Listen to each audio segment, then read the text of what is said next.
Thank you very much, Janice, and thanks to the KDocs Film Festival organizers for asking me to say a few words before the start of this amazing film. Thanks to members of the audience for coming out tonight to watch this documentary film about the Russian political opposition leader Alexei Navalny. If you don't know much about Navalny yet, this film will show you a bit of the history of his political organizing and anti-corruption campaigns.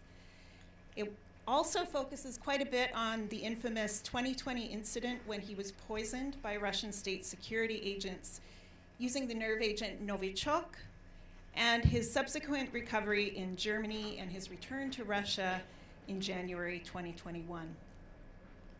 I want to just say a few brief words to put the film and Navalny's actions in context. So the film ends with his detention upon return to Russia and a brief trial that followed shortly thereafter.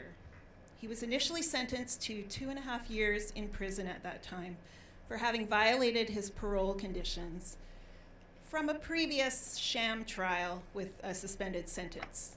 He had violated parole, according to prosecutors, by leaving the country for life-saving emergency medical treatment in Germany after Russian state actors themselves had poisoned him. Alexei Navalny remains in prison since the point where the film ends, and he's been imprisoned for over 2 years since his return to Russia. In March 2022, while in prison, Alexei Navalny was subjected to a new trial that was widely acknowledged to be a travesty of justice. As a result of that court trial, he was sentenced to an additional 9 years in prison after being found guilty of embezzlement and contempt of court. In June 2022, Navalny was suddenly transferred to a different maximum security prison, hundreds of kilometers east of Moscow. A transfer about which his lawyers were not informed, so they had to search for his whereabouts after it had happened. In that new prison location, he's experiencing long periods of solitary confinement and serious illnesses accompanied by authorities' refusal to render adequate medical treatment. There's no sign that he will be released as long as the current Putin regime is in power in Russia. Now, in a way, we can see the poisoning and imprisonment of Navalny as a harbinger for what was to come later in terms of crackdowns on any opposition during Russia's invasion of Ukraine. The 2021 protests that occurred in the wake of Navalny's detention upon his return were very large, and they were really the last huge protests that took place in Russia before the government launched its full-scale war on Ukraine.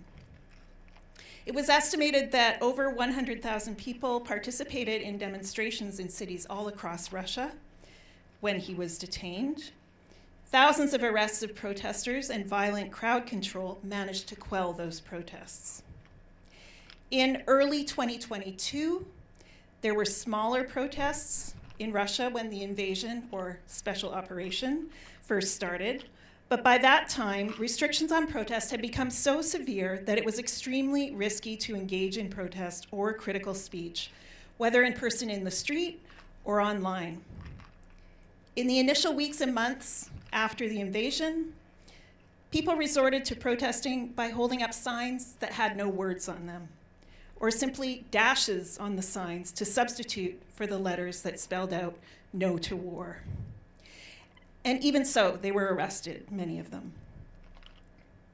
The impunity and determination with which the regime sought to silence Navalny and his supporters prior to the war was an indication of what was to come later for anyone who represents a significant threat to the regime's survival.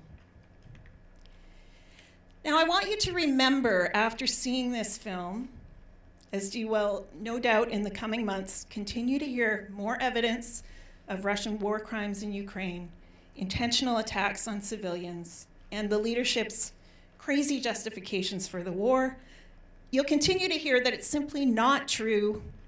You'll continue to hear these things, but it's simply not true that all Russians believe the ruling regime and support the war.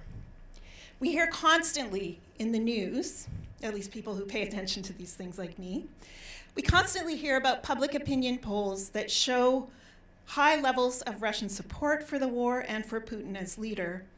and the fact that no one is protesting against it. It's not entirely clear at this point that we can have trust in the samples of people who are willing to respond to opinion surveys on these questions anymore, nor that those who do respond are answering genuinely. So I want you to take away from tonight's film that there are many Russians who oppose the war and this repressive regime, and Navalny has a lot of supporters, as you will see in this film. There are still people who are taking big risks to protest against the war, despite the high chances of being arrested and experiencing violence from police. According to the Russian NGO OVD Info, which tracks police detentions at protests, nearly 20,000 people have been detained in the country for anti-war protest actions since February 24th of last year. Others are engaging in quieter forms of protest, like writing anti-war slogans on banknotes, or silently laying piles of yellow and blue flowers at hundreds of statues of Ukrainian historical figures across Russia. Another thing this film shows us is Alexei Navalny's dilemma with the decision between staying out of the country after he recovered from being poisoned or returning to Russia to fight for an end to the regime. Many, many people thought he was crazy to go back. Look what happened to him when he returned.